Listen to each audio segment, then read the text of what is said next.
There are some discrepancies with the statement made by SBA officials and the descriptions in SBA documents. The involvement of the SBA will go much further than just providing a URL on its website.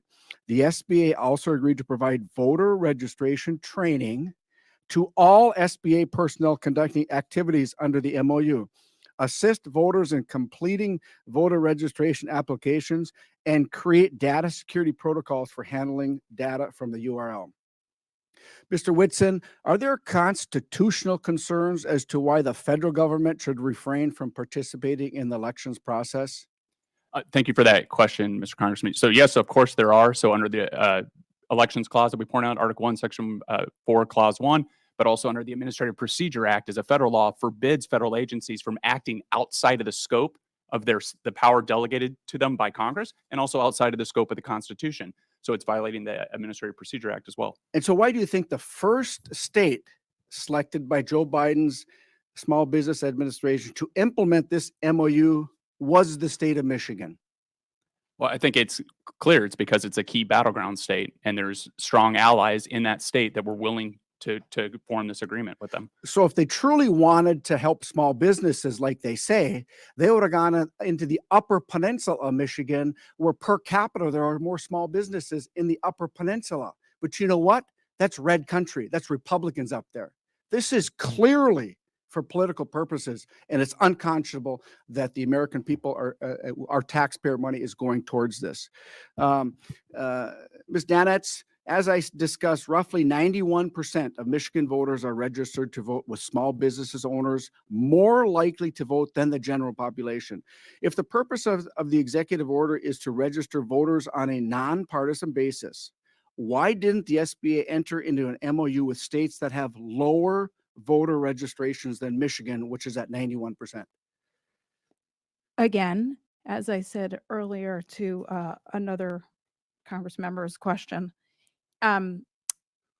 SBA's ability to enter into these agreements is contingent on state election officials or the states making a designation. In December of 2021, the Biden administration made clear that SBA was available for designation, and I imagine Michigan was the only state that stepped forward.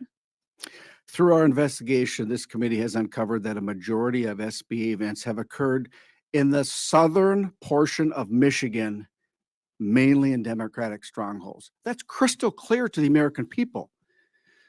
Mrs. Parker, to the best of your knowledge, is this the region of Michigan with the largest percentages of small businesses? I don't know the answer to that in the state of Michigan. Where does voter registration rank on concerns from small business owners? Our small business owners have not registered that in any way, shape, or form. What they talk about to us is the credit crunch, inflation, and issues like that, the onslaught of the regulations that are just killing them. So the small businesses haven't come to you and said, we need to register more voters. The owners of those small businesses. What they're talking about is inflation, workforce issues, burdensome regulations. Is that correct? That is correct. What should the SBA be doing to help small businesses instead of taking time to register people to vote? The SBA needs to be an internal voice for the administration and educate the administration on the effect of the $1.6 trillion worth of regulations that have been passed under this administration, of which 1.2 trillion have been passed in this year alone. Those are the things that are hurting our small businesses. These are one-size-fits-all regulations that many of the agencies are not even following the law to measure how they impact small businesses and measure if it's going to be a disproportionate impact on them. Thank you very much, Mr. Chair. My time's up, and I yield.